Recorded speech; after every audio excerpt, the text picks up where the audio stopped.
各位朋友，你哋好啊！好耐冇喺熒光幕裏邊同你哋見面啦。最近黃渤啦同埋李金海啦都離開香港，去到另外一啲嘅國家嗰度代表香港表演。嗱，我知道咧，你哋咧可能會睇到咧 TVB 嘅娛樂新聞台，又或者睇到佢哋嘅專業咧嚟到知道呢一件事。但係咧呢件事咧都係好光榮㗎，所以咧我就都好想做一條影片嚟到咧作一個咧完美嘅紀念。好啦，咁我哋先講博博先啦。嗱，呢一度咧就係香港赤鱲角國際機場啦。博博已經入咗去候機嘅地方，相信好快脆就會上機㗎啦。呢架咧就係我陣間要出緊飛機嘅啦。而家我哋出發去蒙古烏蘭巴托，走啦！博博就係喺9月9日坐呢一個嘅蒙古航空去烏蘭巴托嘅，就會喺成吉思汗國際機場嗰度落機。烏蘭巴托就係蒙古嘅首都。嗱，香港同烏蘭巴托之間嘅飛行距離咧係大約1793英里嘅，而最快直達航班嘅飛行時間咧大約係4小時40分鐘。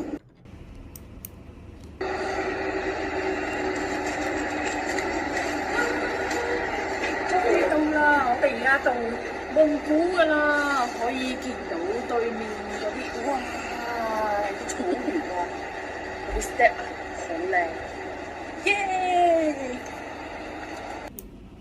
呢度就係蒙古國家廣播電視台噶啦，第一次嚟呢度，一齊入去摸一摸嘅。呢個鏡咪啊，我呢個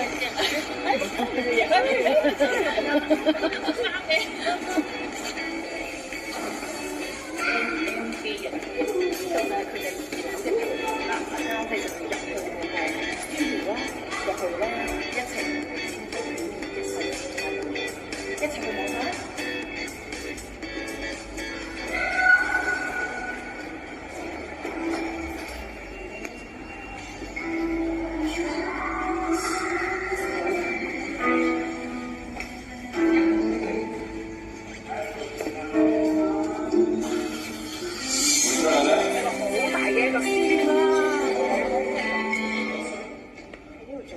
應該係佢哋嗰啲音樂嘅錄音啦，嗰啲樂團錄音嘅一個地方啦，我哋可以睇到現場嘅一個情況。好啦，我哋繼續蒙古之旅。現在博博已經換咗衫去到現場啦，正準備音樂節嘅演出。佢有啲嘅説話同大家分享。因為我而家身處嘅地方咧，就係蒙古嘅烏蘭巴托嘅一個國家嘅一個 academy 裝乜之日出嘅門口。今晚咧，我將代表香港地區喺呢度咧，同來自唔同亞洲地區嘅歌手一齊演唱歌曲啦，然後一齊為今年嘅 ABU 就係亞廣聯嘅雙 festival 表演。大家可以睇到我嘅好手。博博咧喺呢一刻咧都表示咧係好開心同埋係好興奮嘅，因為佢話除咗可以好榮幸代表香港參加呢一個音樂節之外咧，更可以喺度同來自唔同國家地區嘅優秀歌手交流啊，有印度啦、土耳其、澳門、韓國、日本等等嘅。仲有我哋可以望下，因為今年嘅 ABU 咧係蒙古烏蘭巴托舉行啦，所以博博非常之欣賞富有蒙古風情嘅海報設計，真係好難得可以喺呢一度打卡留念㗎。輪到博博開始出場啦，咁喺博博出場之先呢，大會咧係隆重其事嘅。佢係將博博咧預備唱嘅歌咧係慢慢係用一條影片去介紹啊，同埋講得係好清楚噶。咁博博咧係唱咧有一種執着啦，係佢第一首嘅單曲啦。現在大家都睇到咧係將佢嘅 MV 咧係播一次噶。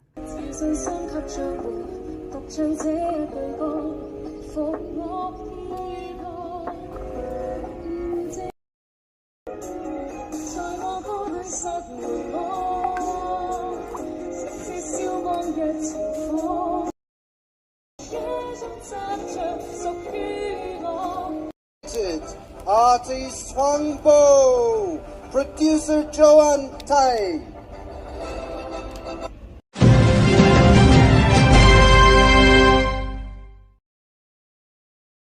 哇哇哇！原來每一位參加嘅歌手都有呢一個咁獨特設計嘅獎狀或者紀念品㗎。真正卓越嘅歌手先可以得到㗎。博博，我哋引以你為榮。以下係博博用空餘嘅時間了解當地，拍咗照片分享俾大家，仲有作咗一篇文章讀俾大家聽。今日準備演出之餘，有些時間縫隙去了解呢個地方，了解中亞地區游牧民族嘅歷史同文化，將曾經熟悉卻又有啲模糊嘅字眼，比如匈奴、鮮卑、突厥、柔然、契丹、可汗、韃靼等等串成一線，係世界歷史嘅進程中影射同思索。蒙古呢個驍勇戰士嘅草原民族，凝視住數個世紀轟轟烈烈後嘅遺跡與紀念，眼望曾經世界之巔嘅偉人面孔，內心翻湧。而此刻，這裏站在傳統與現代、歷史與發展嘅路口前行。ABU 音樂節係由聯盟成員組織舉辦嘅，作為一場非競賽性嘅流行音樂會，展現亞太地區廣泛嘅地理同文化。一次舉辦嘅地方都唔同。音樂節嘅核心係一場歷時個半鐘頭嘅音樂會，展現來自不同國家音樂界嘅頂尖獨奏樂隊嘅人。現在正是中午時分，博博入去蒙古包餐廳裏面食午餐。博博現在喺大約10度之下嚟到呢一個嘅圓柱體博物館。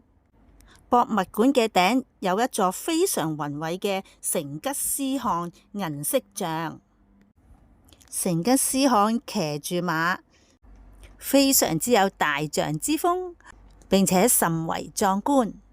博博非常之欣賞啊！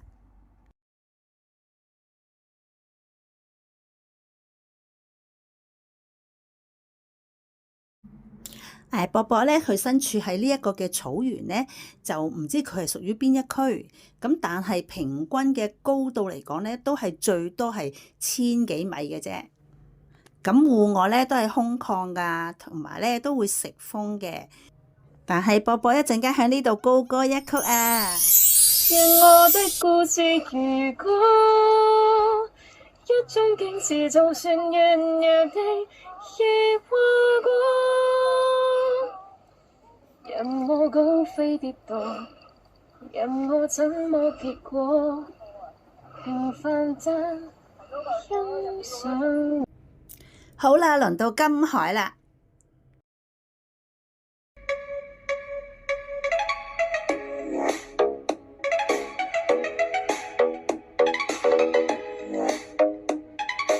哇，金海好型仔啊！佢呢一身類似軍服嘅打扮，好有中國味道。等我睇下先。金海呢套衫上下衫褲都係黑色，中間仲配以黑色嘅腰帶，前面同埋後邊都有黑帶繫住嘅，而黑帶仲喺佢嘅胸前出示交叉形，實在幾威威嘅。而佢嘅亮點就係佢膊頭披住嘅用紅繩織成嘅披肩，非常之特別同埋好睇嘅。咁究竟金海佢出咩 show 要着一套咁威水嘅衣服呢？原來金海喺之前9月22日出席咗殘特奧會廣州賽區嘅頒獎禮，並做頒獎嘉賓，與一眾原歌手獻唱宣傳歌曲《破浪者光》。另外都有接受到當地嘅媒體訪問，我哋一齊睇下少少片段先啦。